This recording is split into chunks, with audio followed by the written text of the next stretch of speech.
A man has written to me and he says, it seems imperative to me to know what was the original error that led to existence. And yet, he said, how can there be an error when I have realized that God does not make mistakes?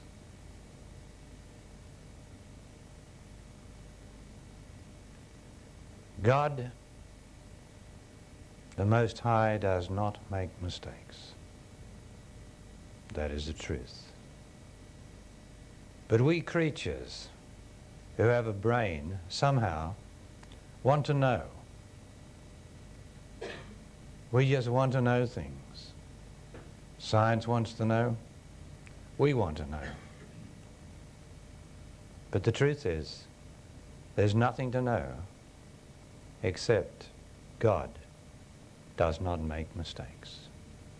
So everything is absolutely perfect, if only we don't want to know anything. Amazing, isn't it? The more you know, the more doubts you get, because there's always more to know. When you know something, there's always more to know. And it's never-ending struggle. Like science, because we've got the scientific mind now, to want to know. Like the philosophers, they want to know. And they all come up with the wrong answer, really, because there's so many philosophies, each one thinking it's the right answer, but it's all a result of wanting to know. There's no need to know. But we creatures with brains, we have to be very careful. The brain is the thing that wants to know. That's the humanity. That's the humanness of us. And that humanness has to be overcome by stop being curious, stop trying to know, because the spiritual state of God realization is knowing nothing and not needing to know anything, because God or it, whatever it is that controls every minute, that made everything, is in charge. If you know that something holy, something incredibly brilliant and indescribable and good is in charge, what more do you want to know? I've endeavored to tell you what the trouble with existence is. And that is man's and woman's violence, which arises from their sexual ignorance, sex instead of love, which causes emotion. That's behind all the wars, all the acquisitiveness, all the takeovers, everything. Is because the people concerned have not realized that God does not make mistakes. We think there's mistakes, but then we've got human brains, and human brains divide everything, always emphasizing the not good more than the good. Now, going back to the man's questions, the first one I've answered. God does not make mistakes. Everything is perfect. Even though he kill me, still will I trust in him, said Job 6,000 years ago. Even though he slay me, still will I trust in it.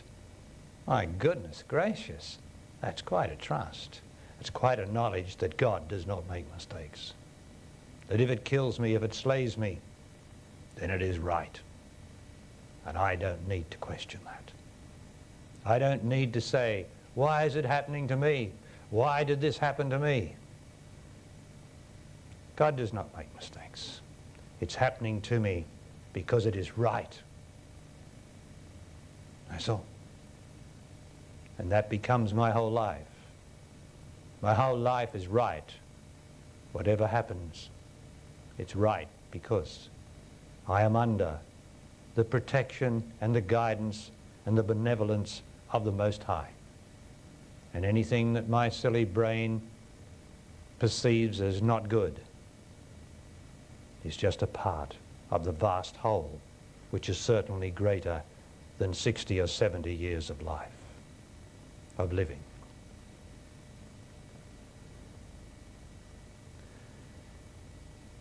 But it is given to us, if we can only see the truth of things through our brains, it is given to us to answer the original question that the man said that he wants to know. What is the original error? Now, having said about God, that's the end of that. Then we come down a step into this question. What is the original error? How do I find out the original error? Well, all you've got to do is look into your own life. As I say, you don't have to go into the past to find the truth of your condition now, whatever's besetting you. You don't have to go into the past. You look, if you can only perceive, with truth, straightly, directly, without emotion, into your life, you will see the answer. So the answer is this: whenever I leave God, the good, that is the original error in me, and I become unhappy. Whenever I get emotional and identified with my emotion, whenever I leave God, which is good within me, whenever I start thinking, trying to work things out, I leave God, and then I become confused.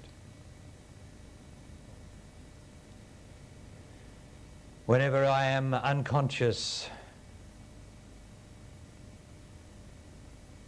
of the life around me, with the birds and the trees and just the sheer benevolence around me, I leave God. And that makes me unhappy. So what was the original error? We can say, if we want to use time way back, where I can tell you before we even took on skins, before we became bodies, man and woman, because man was original, man was the original creature. Man left God. That's all. Just like we do. So, if you want to know why you leave God, you know why man left God.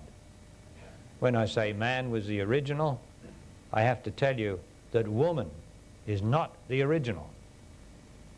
Woman is the love that was taken out of man, capital M's, body and made into a form so that he might be forever separated from his love until he came to his senses sufficiently and back to God sufficiently to be able to love her, so that eventually in consciousness and consciously she enters him through her great reverence for him, because she came out of him and she loves him, and all I want to do is be with thee forever and ever, she says. If she can only find the man pure enough or beautiful enough to say, come into me, love me, and she says, oh, I do, let me come into thee. Let me never have individual existence. Let me just know this glorious love of God, which is what I see in you, and therefore I am no longer separate from you, because through love I am united with you. Man then becomes whole and a capital M. Now you want all the other theories, fair enough. Everyone's got a nice philosophy. I tell you the truth. Man is only half man without his love inside of him, fully completed. Because he's only half complete with half his love inside. In existence, I'm talking about. And who's not in existence? What man is not in existence? What woman is not in existence? Are we going to talk about God out of existence? Indeed, you can realize God out of existence inside of you, and you will realize the truth. But what about love? You see, the truth is not love. Love is not the truth. Are you listening to me? I know we think that truth and love are interchangeable. They are not interchangeable in the higher realms of perception. Love is here in existence. This is the place of love. And if ever you realize God, God outside existence, that means inside of you, beyond, right in the depths of being. If ever you realize that, you will realize the truth. You will not realize love. But because you are in the human condition, you have a brain, you have a self, you will love this truth, but you will be in existence and you will love this truth from existence, from yourself. But that does not mean that truth is love. This can very rarely be discussed, the difference between love and truth, because the human condition's just not up to it. Doesn't have enough perception of the truth to make a separation between love and truth, between existence and non-existence. Doesn't have enough depth of perception, so I can't speak about it. When I do, people tend to get confused and tend to defend their own position. Whereas in truth there's no position, there's only the fact and the truth. And the truth is that deep inside you is the truth. And here in existence, where you have a brain, is love. There is no love in truth. So, but we're all in existence. There's no man or woman who's not in existence. So we all need love. We all need to find what I call a completion.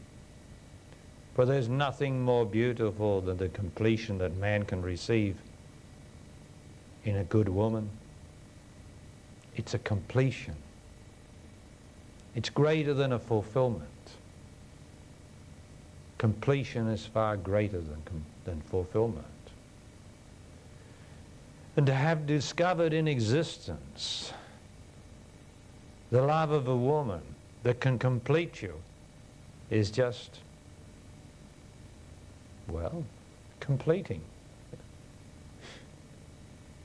And for a woman to discover a man that she can actually truly love as divine, because all men are divine.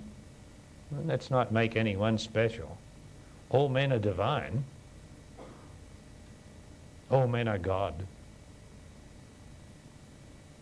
Deep down, underneath all the conditioning and the troubles and the burden of the self. But if a woman can find a man who truly loves God, you see, he's got to love God. He's got to love God or he's not good enough, meaning there's no goodness but God. And he's got to love that invisible world. He's got to love that good, the good in life. He's got to have a sense, not a love for, but a sense of the sparrows and the butterflies and the grass and the ocean and the created universe. He's got to have a sense of the beauty of it. And of that he gets a sense of the God behind it, the good behind it. He's got to have that, for a woman cannot love him unless he has that impersonal love. If he loves her and her alone, a real woman's going to say, stop it, stop it. You're sentimental, you're attached to me, you're hanging on to me, you're not conscious enough. You must love God first before me. She mightn't say that, but I'm saying it for her.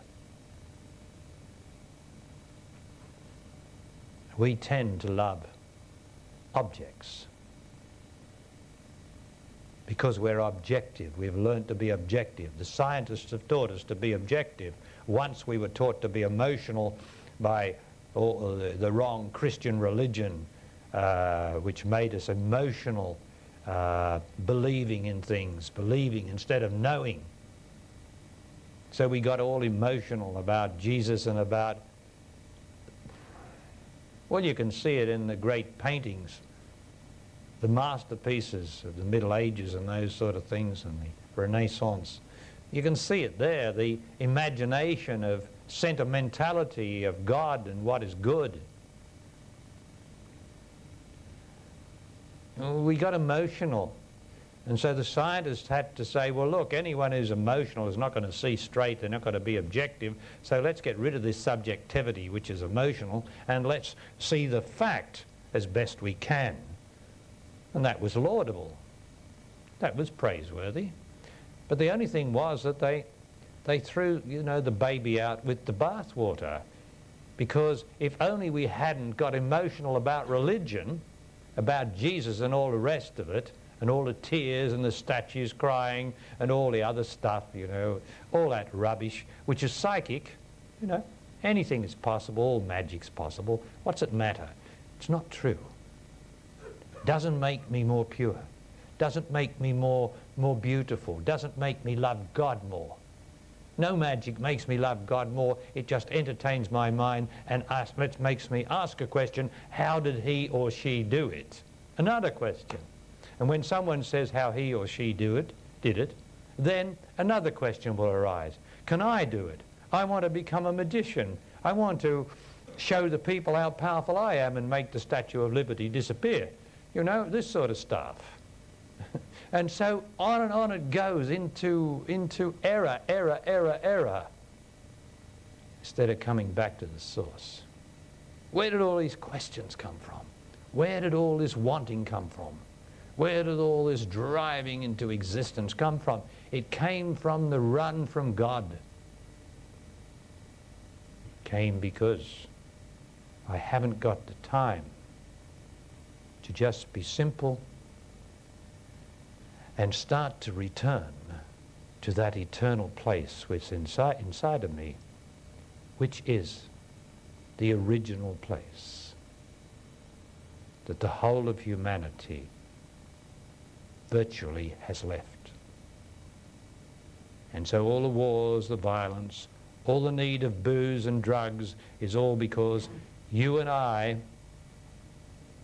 as man and woman, down through the ages, have left the God within us and become worshippers of the person, its thoughts and its emotions and feelings. We are worshippers of that devilish condition.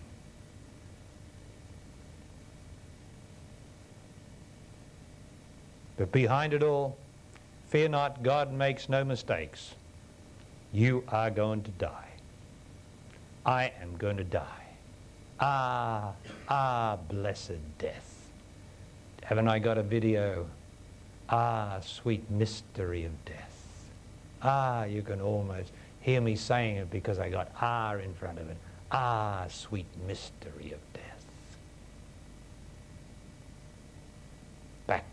Back towards the beginning.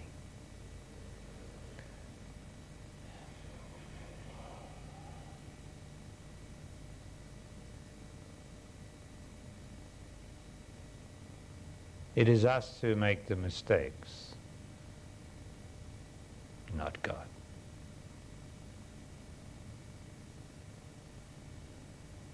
Now let us go into this place that I'm talking about. Let me not philosophize. Let me not be a teacher, a philosopher. Please save me from the lecturers, the philosophers, the teachers. Please. And let's just be it in our own being. Then we don't have to believe anyone because we know, because I am it then. best to know. So, close the eyes, please. And immediately, you see, because I'm talking to you about the beauty and the wonder and the goodness of the Most High, which is the most deep, which you are, you're already there. It's magical how quickly you can do it in the right company, which is all of us.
now remaining in this place of stillness and silence, this place of being nothing, being as nothing, which is the place of consciousness.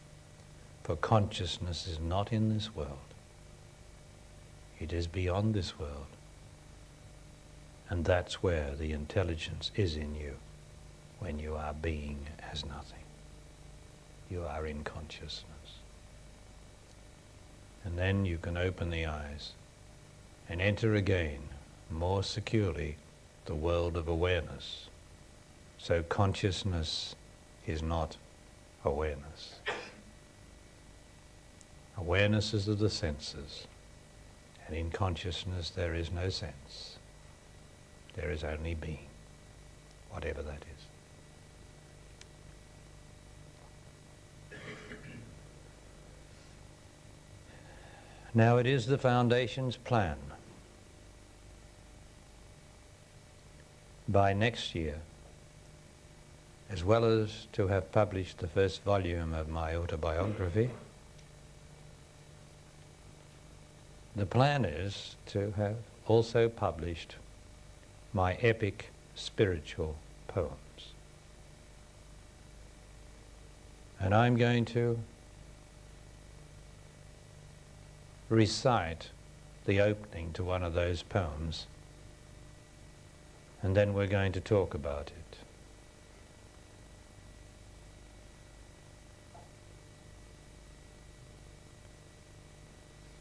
Earthman, my death and birth man,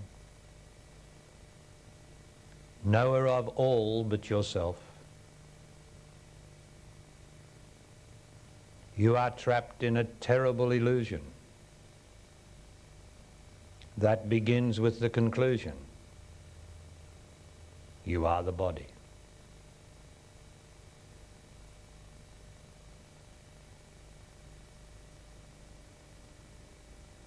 This is what creates the illusion. This is what separates us. Because we actually believe by our daily eating of food, breathing, activities, picking up things, walking, we are attached.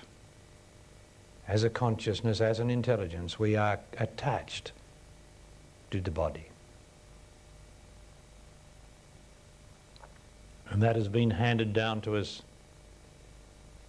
through the millennia of man and woman's attachment to the body.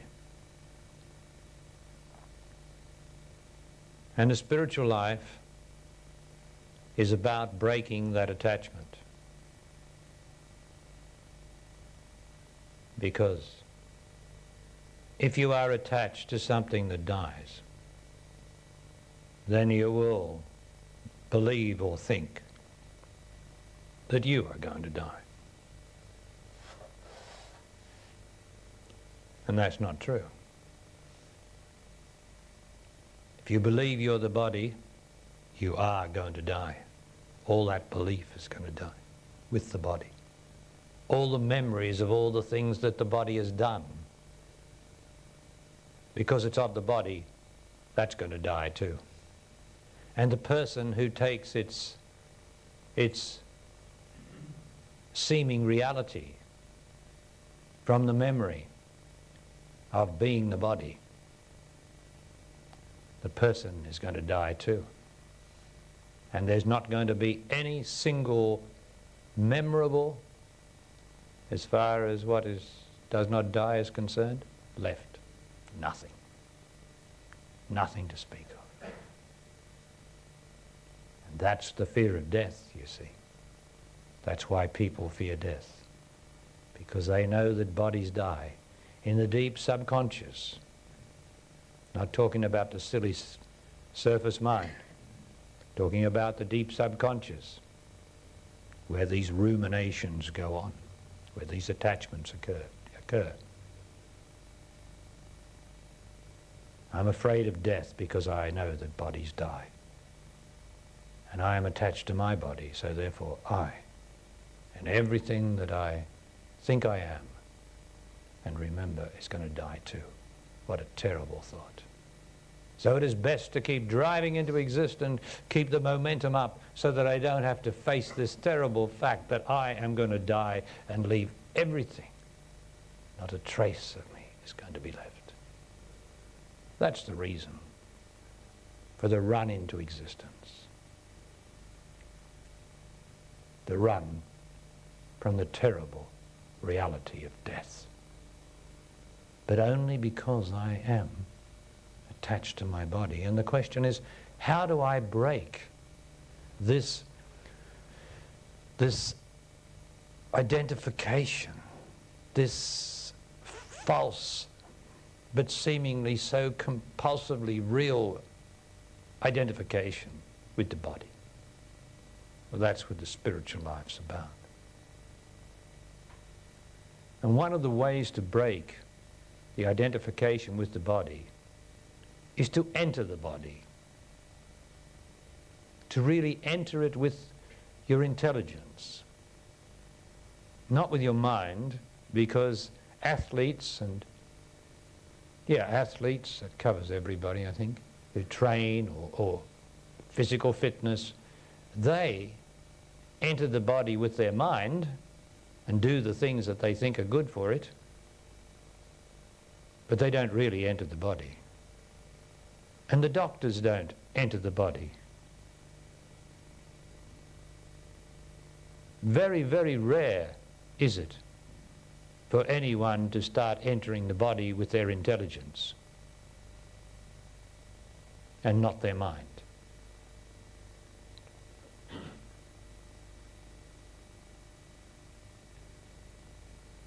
So how do I enter my body?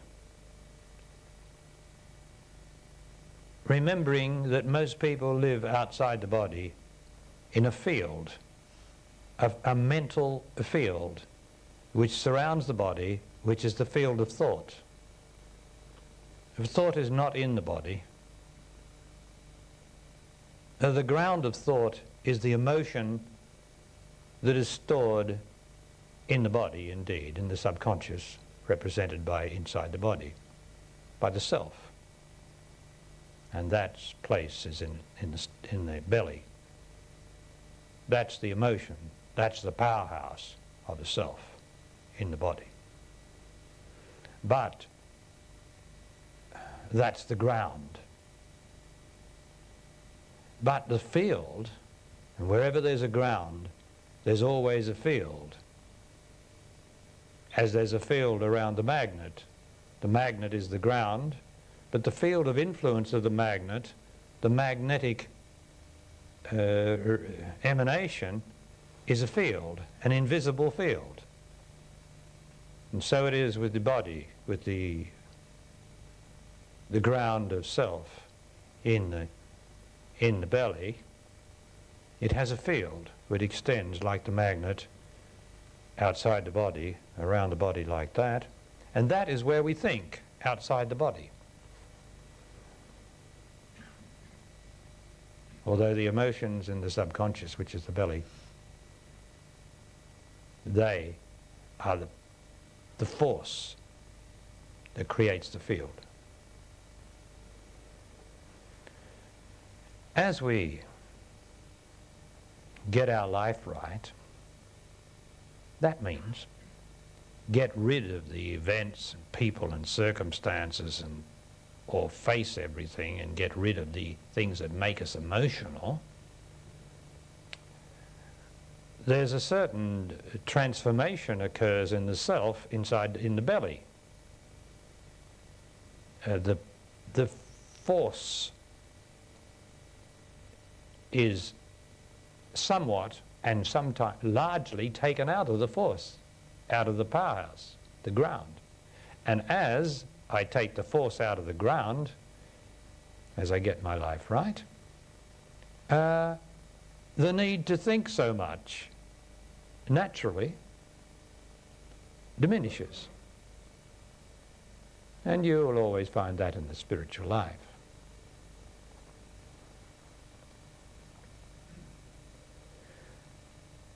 So one of the things of of allowing me to get into the body rightly is to get my life right, so that I don't have a continuous generation of emotion which will power and make me think, which will distract me, and I will not be intelligent while I'm thinking, because it is not intelligent to think. So, getting your life right, eliminating consciously and by action and right seeing the places in my life that are making me emotional, by doing that, I am making myself ready for being able to enter my body, that is, to pull back from the addiction to thinking, and to pull back from being so emotionally attached to events and to people. But then I must go on. I must go forward, because nothing is complete until it's complete. And that's just a beginning, getting my life right. How do I now get my intelligence, not my mind, get my intelligence into my body? Well, first, to do it effectively, you must have done what I was saying. You must have tidied up your life. And all of you have done that, more or less. But all of you have done it, to a degree. So I'm going to tell you again how to enter the body. I've told you before, but as someone said to me in a letter today, I know you've told me this 1,000 times, but only now have I seen it. It's true. Like Krishnamurti, I say the same thing over and over and over, different ways. By divine grace, I have that ability. And one day, perhaps years later, singo, the penny drops, and you hear it. And that's the way it is.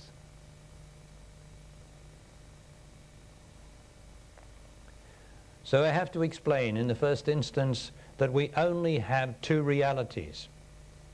That's all you've got. That's all you've got. You can think it's real about all the companies and shares that you own or how much money in the bank. That's not real. What we got to look for in this existence are realities. What doesn't change? For goodness sakes, what does not change?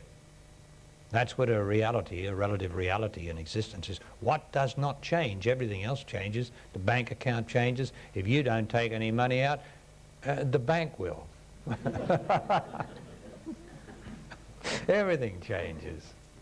So we're looking for something that doesn't change. And the first thing that doesn't change is my intelligence.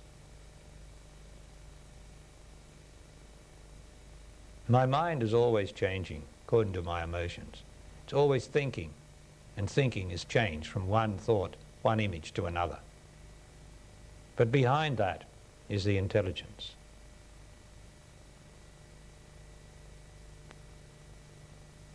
Which can be still, without thought, just present,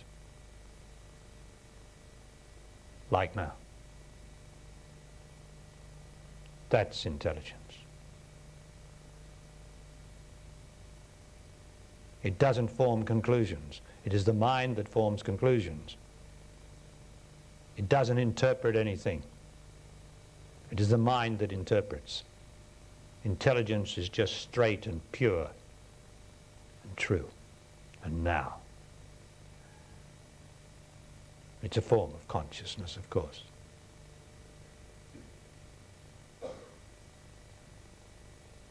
That doesn't change. Just because the mind starts to move, then the intelligence is lost, doesn't mean that the intelligence is not still there.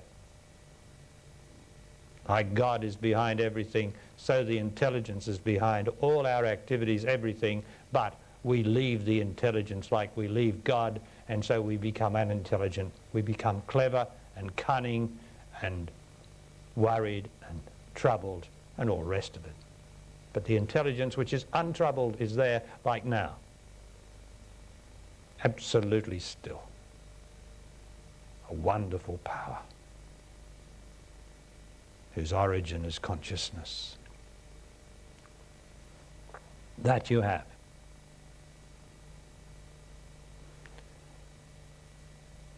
The other thing that you have is pure sensation.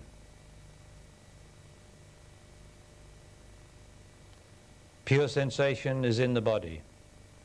Pure sensation is the body before it is fragmented by the mind and the brain into arms and legs and what you see in the mirror. Before all that fragments, my body is pure sensation. That is real. And the extraordinary thing about pure sensation, which is demonstrable at any time, is that it never is not there. It's always in my body. Now, with your eyes open, I ask you to perceive with your pure intelligence, your pure sensation, and we do that first of all through the hands. There the hands drumming away, and there is the pure sensation of the hands.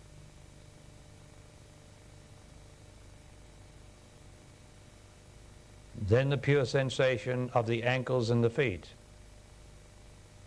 Drumming away, there it is, never stops. Any time in your busy day you can stop and check it.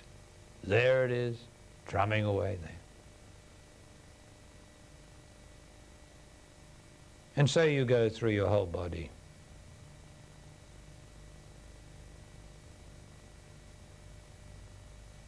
Your legs, your knees, thighs, your bottom, your arms, your forearms, shoulders, back of the head, over to the face, nose, and then it's possible to put the whole sensation, all these apparent parts of sensation, together. And that's the trick. Instead of creating arms and legs, which is the brain's does, and our habit does, the idea is to get all the sensation together, because there's only one sensation really that creates the body. But because we continuously divide things, see our arm and our leg and use different things, we divide up the sensation. And to get it back, we have to pull it all together. And it's quite possible in consciousness to do that. But the point of this exercise, I am knowledgeably knowing my body. And my body consists only of pure sensation. It is fundamental to the body, you see. We're not talking about arms and legs. They're not fundamental to the body at all. Pure sensation is fundamental to the body. You can take away the arms and the legs and everything, but the pure sensation represents the body.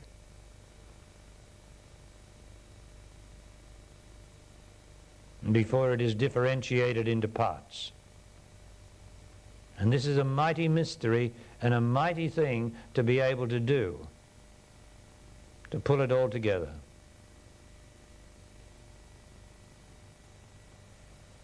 But you don't have to do it, you just got to endeavor to be still and endeavor to do it. That's all. So don't think you can't do it. The reality is endeavoring to do it and being still without trying to pull anything together. Be still, be still. And what do you think happens then? Sensation disappears, body virtually disappears, although of course it's always there, and you enter the state of being.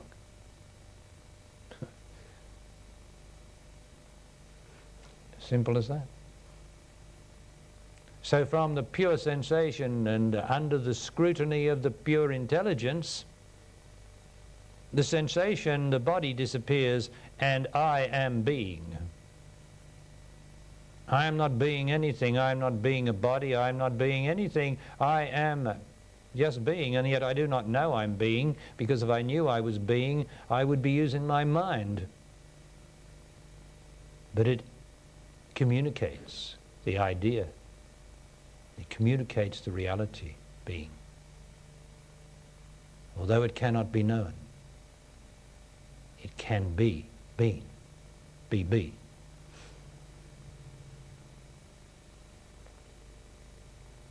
So I commend that to you. Until you are able to descend, as it were, put your pure intelligence immediately into the state of being, so that you don't have to go through that process. But that process is always valid, because sometimes you'll become confused because of the presence of the subconscious emotions rising. The self rising will confuse you or seem to deaden you, and you may not be able to do it, so you may not be able to go straight in there. So start from where we just started. Do it that way. It will not let you down. It's always there. What will let you down will be yourself that says, oh, I can't do it. It's gone today. It's gone. It's never gone. It's yourself that has left it and confused you and made you unintelligent. This also makes the mind straight, because you're using pure intelligence. You're not drawing any conclusions. You're not having a mind saying, oh, this is it, oh, that's that, or this is it, interpretation. You're not having that. Pure sensation is pure sensation. There's nothing to it, nothing else to it. It is just what it is. And pure intelligence has no thought or conclusions or interpretation in it. It is just what it is. This is really the spiritual life. This is doing it. This is living it.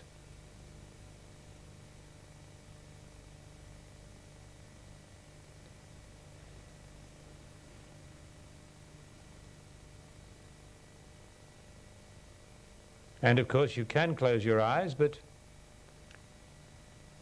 it becomes better if you leave your eyes open. You become more, as it were, centered. But there's nothing wrong with closing your eyes, for there are a time to close your eyes. So I'm not saying you must do it with your eyes open. I'm just saying do it when you can with your eyes open, like now. Or if you need to close them, do so. But keep the pure intelligence, keep the mind, the mental field out of it. Go straight to the origin of the mental, of the mind, which is intelligence, pure intelligence.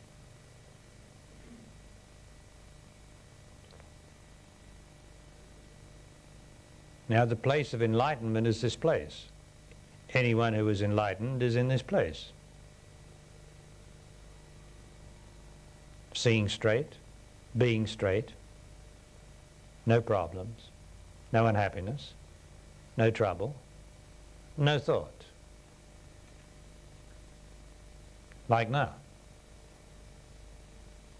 What's it like to be enlightened? And able to hear what's going on, to see what's going on, if anything's going on.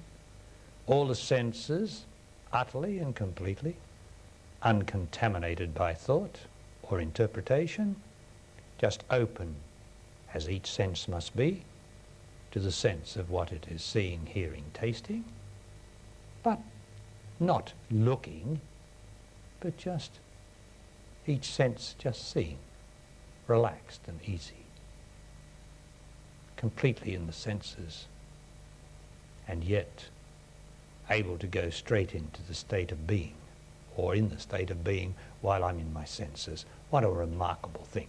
That is what enlightenment is. No blinding flashes of anything. You can only have a flash, a blinding flash that people talk about, where there is darkness. You can't have light except in darkness, relative darkness. And relative darkness is self. There's only one darkness, there's only one gloom, and that's myself. When I am enlightened, there is no gloom in me. So what's all this talk about lights and blinding lights? And where there is light, there is no need of light. That's what it's called, enlightenment, in two senses of the word. I am light, which means consciousness, or I am enlightened of the burden, you know, released of the terrible burden of myself, the troublemaker.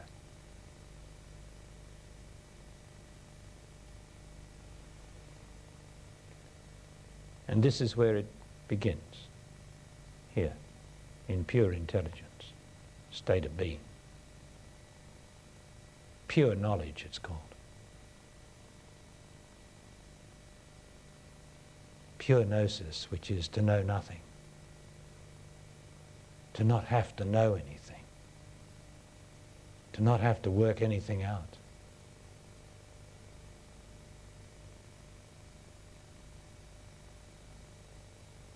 What a relief that is. What a wonderful, wonderful state. This is thy original state.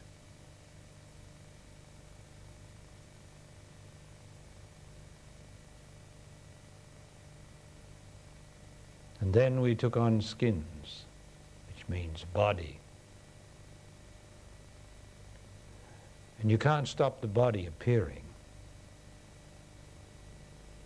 But the thing is to get beyond the body through the pure sensation, so that it's there but it's not there.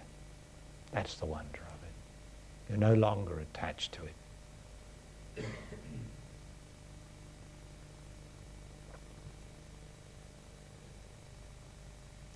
Of course, meditation is the introduction to this. It's only an introduction to this, really. Meditation is where you begin by watching the mind and the images moving, and the more you watch the mind or the images moving, the more, because you're using a relatively pure intelligence, by watching it, the images or the momentum of the images tends to slow down, and that's what the beginning of meditation is, the slowing down of the mental process. And then it's supposed to, meditation as you go on, because everything must go on, otherwise you go into a silly trance. Then you start looking at the churning or movement of the emotions in your body. Now they don't have to be necessarily thinking about anything, but they're just churning, they're just there, there's just a movement, like a can of worms, you know, wriggling around down there and there. And the idea of meditation at this level is to be able to keep the relatively pure intelligence on the can of worms without thinking, because each worm will try to think, each worm is a thought, and it will try to think to distract the pure intelligence, so that the pure intelligence becomes mental again and you spring outside your body. So to be strong, to be real in meditation, in the second stage of it, I keep my pure intelligence on a can of worms moving around down there without allowing them to think, to use my mind. Not easy, because it's a great force. set in motion by generations and generations of us. So you've got to be very strong. You've got to have more and more love of God, more and love of God, of the invisible, more and more knowledge or intimations of the wonder of life. That gives you more intelligence and more strength. And when you've done enough meditation, and I mean enough, you don't go meditating for 10 years. If you're meditating for 10 years, for God's sake, something's gone wrong here. 5 years. Well, that might be all right. 5 years, I don't know. Eventually you've got to come to me and learn how to go into being. For meditation is only a preparation for intelligently being, like we're doing. And yet, everything's all right. Every time you love someone, every time you're grateful for your life, not grateful because you won the lottery, but just grateful for your life and for the good, real things in it. Every time you do that, it's like a penetration of the emotions. It's like a reduction in the can of worms. It destroys a few worms, you see, until eventually the more that you love life, it does the same thing as meditation would do. It destroys the worms, the movement, until you become still in the subconscious. And you're not a slave to your mind or your emotions. And that comes from love. So love does the same thing. And what is love? What's another word that can be used as an inadequate but adequate description of love is giving. Yes, love is giving. You know, giving to everything by your very absence of self. When your absence of self, your presence of being. And that being just gives to everything. You don't have to do anything. Although you'll always have to do something while you're in a body. But what you do will have a quality to it. A quality of rightness to someone or other. Might only be to the birds, or it might only be to the trees. A quality of rightness. A quality of something that emanates something beyond the interpretations of the human mind. A quality that goes towards, or can be, goodness, which is godness.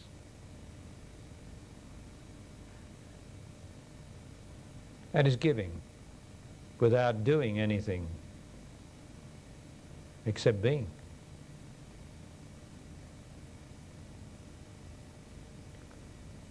Then at other levels there's helping others, doing your best to help others according to what they need, not what you need. If you help others because of your need, it's a contamination, because that's introducing your own person into it.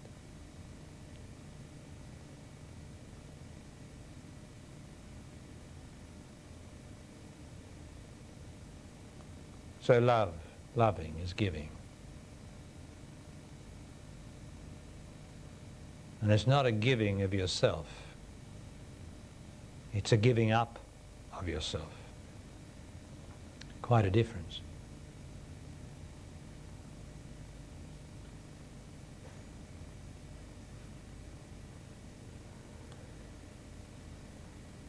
Now, would anyone like to ask me a question?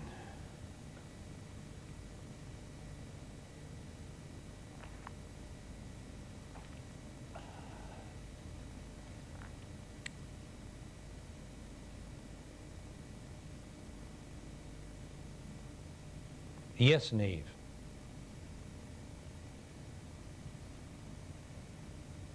Barry, I see just reverting back to the opening part of this morning, that the excuse for looking back to generations and days gone by really is another way of avoiding taking responsibility for my own actions.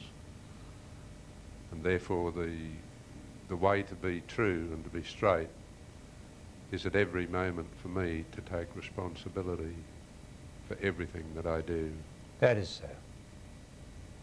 And that's now. That is being now. That's now, Neve. Right, that's now. And there's only now, really. Unless we want to live in the past, and then there's then. And there's then in those days, and then there becomes a then in the future. And we're trapped between the then and the past, and the then and the future, and the now. My goodness. Whew. Not a good place to be, as they say, between the devil and the deep blue sea. Thank you. And the trick of it for me, as I see it, is to see the way the past is dished up to make it look present.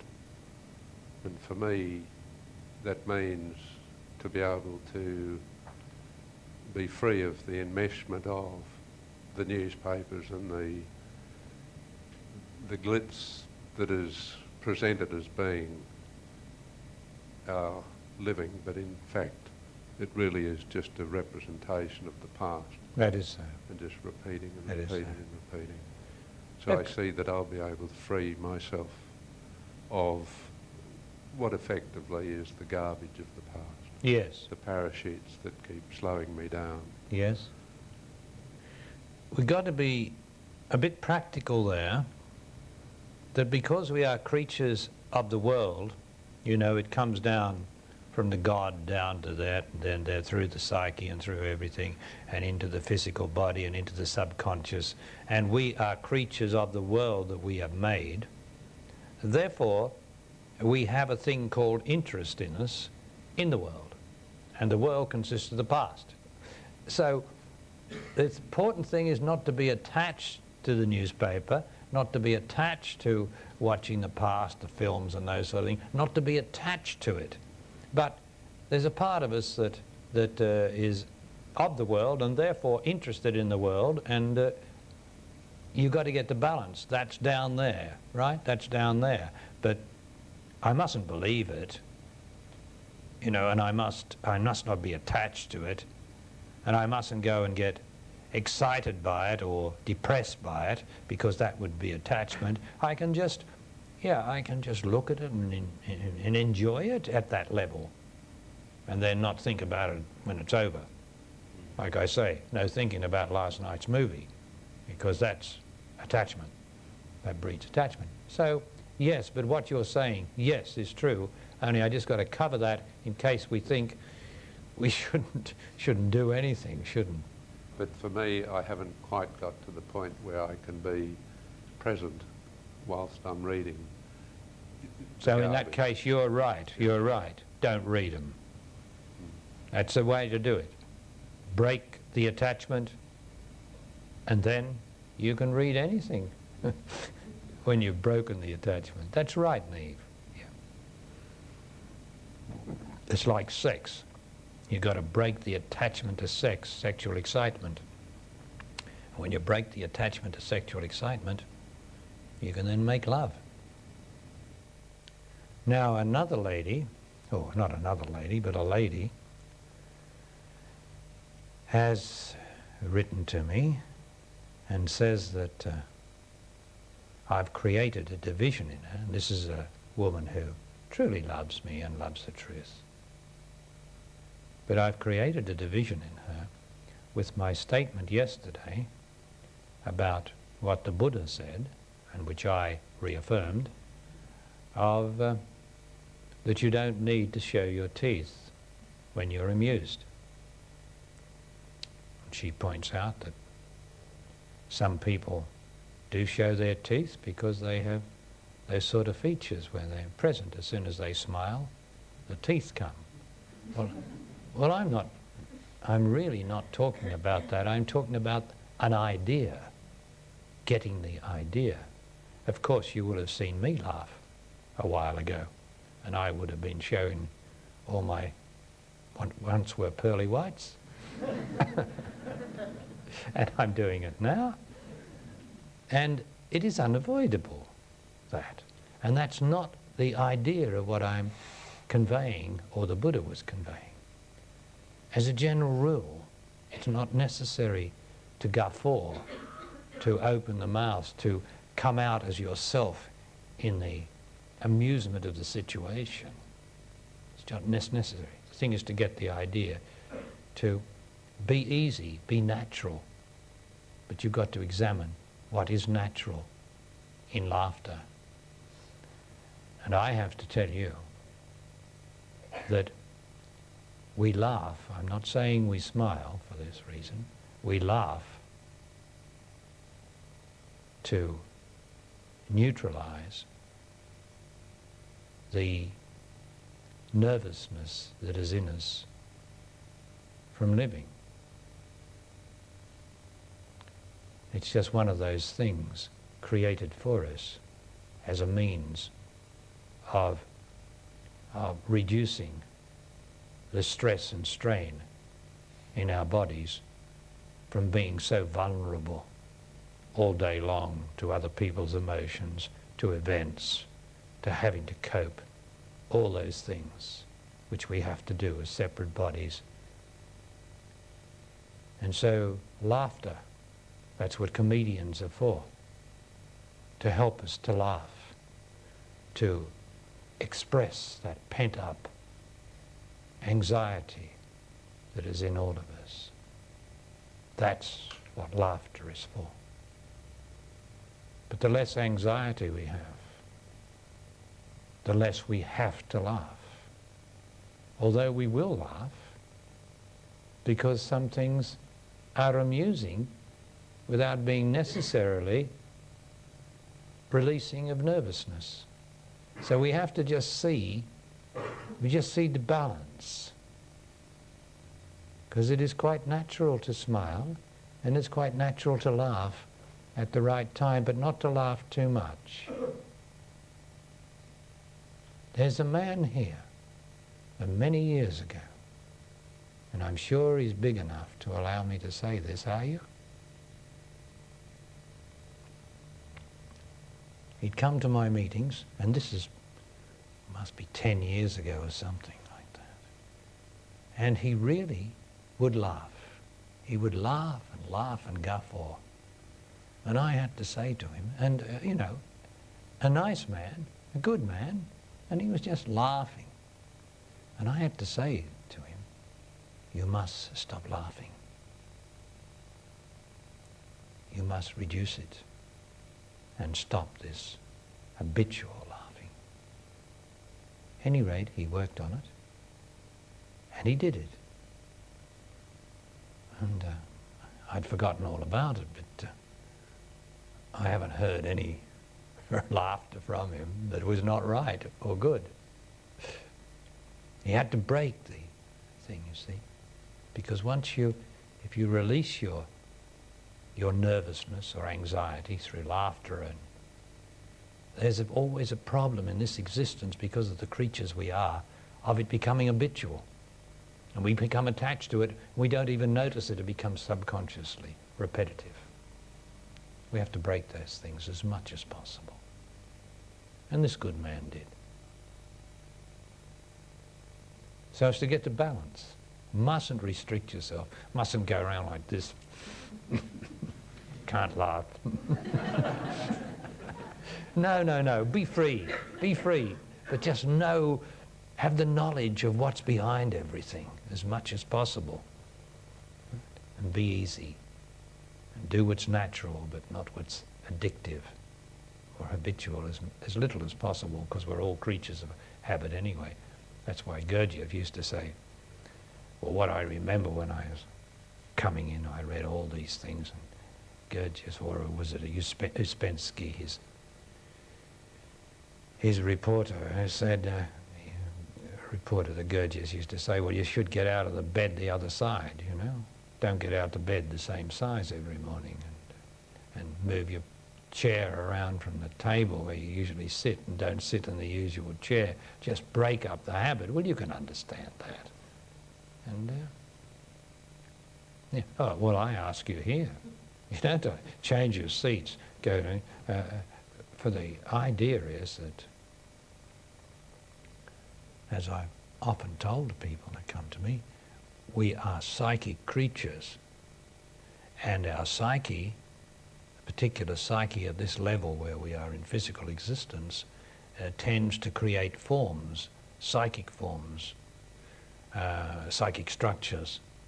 And so when we sit in a certain place, there's a tendency for what I call a psychic egg to form around us, a structure, an invisible structure, psychic structure, and we start to listen or see from that place, and it becomes it becomes habitual if we allow that that egg to form by sitting in the same place all the time, and we see through an increasing film of structure, and that's not what the truth's about here. It's best to sit in a new seat. You don't sit in someone else's structure, you carry your own, or you dissolve your own. You sit in a new seat, and you get a new perspective on what we're talking about, you and I. And so I presume the same applies to what Gurdjieff was talking about, structures. But in a spiritual life, when the consciousness is present, the consciousness destroys the structure, the psychic structure, because consciousness is far stronger, more powerful than the psyche, and it just destroys those structures. And that's what it does in the ordinary life anyway. The more conscious I am, the more it destroys the structures of the self, the fears, the doubts that arise in me, which are psychic structures, form psychic structures. And the consciousness destroys those, moment to moment. And so you see, the consciousness is the power that we're endeavoring to be in spiritual life. And we've covered many aspects of it, haven't we?